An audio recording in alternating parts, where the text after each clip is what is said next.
విశాఖ వాసులకు ట్రాఫిక్ కష్టాలు తీరబోతున్నాయి. ఏఐ సేవలతో రోడ్లపై వేచి ఉండే సమయం తగ్గనుంది.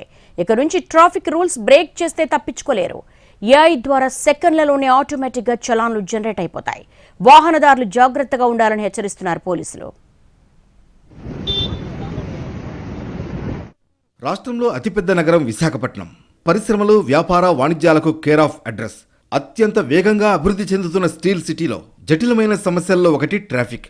ఇక్కడ చిక్కుకుంటే ఎదురయ్యే కష్టాలు అనుభవించిన వాళ్లకే అర్థమవుతాయి.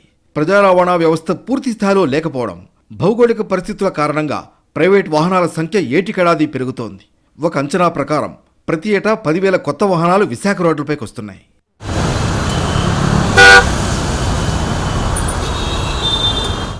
అనకాపల్లి నుంచి ఆనందపురం వరకు ఆర్టిఫిషియల్ ఇంటెలిజెన్స్ ఆధారిత సేవలను ప్రయోగాత్మకంగా ప్రారంభించేందుకు పోలీస్ యంత్రాంగం సన్నాహాలు పూర్తి చేసింది.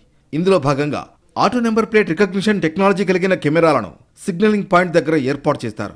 ఏఐ ఆధారంగా జంక్షన్లో ఎటువైపు నుంచి ఎక్కువ వాహనాలు వస్తున్నాయో వాటి సంఖ్య ఎంత ఉందో అంచనా వేస్తాయి. ఏ వైపుకు ఎక్కువ వాహనాలు వెళుతున్నాయో టెక్నాలజీ ద్వారా క్యాల్కులేట్ చేసుకుని సిగ్నలింగ్ సమయాన్ని ఆటోమేటిక్గా మార్చుకుంటాయి.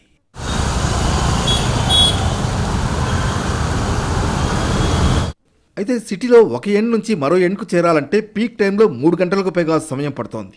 అదే ఏఐ ఆధారిత ట్రాఫిక్ రెగ్యులేటరీ సిస్టమ్ ద్వారా వాహనాల సంఖ్య ఆధారంగా సిగ్నల్స్ ఆపరేట్ అవుతాయి.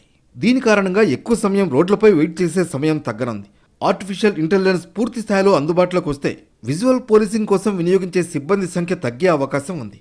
ఏఐ ఆధారిత సేవలు విశాఖపట్నం వాసులకు ట్రాఫిక్ కష్టాల నుంచి ఖచ్చితమైన ఊరటిస్తాయని పోలీస్ కమిషనర్ చెబుతున్నారు.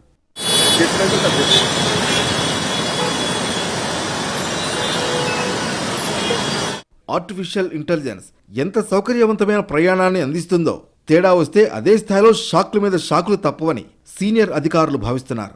ట్రాఫిక్ నిబంధనల ఉల్లంఘనలు, అడ్డగోలు డ్రైవింగ్ చేసే వాహనదారులకు ఇప్పటి వరకు పోలీసులు నిఘా కెమెరాలు గుర్తిస్తేనే ఫైన్లు పడేవి. ఒక్కసారి ఏఐ ఎంట్రీ ఇస్తే ఎక్కడ ఎప్పుడు తప్పు జరిగినా ఆటోమేటిక్గా చలనాలు జనరేట్ అయిపోతాయి. ఇకపై విశాఖ రోడ్పై ఉల్లంఘనలకు పాల్పడితే ఫైన్లు, కేసుల మోత తప్పదని హెచ్చరిస్తున్నారు.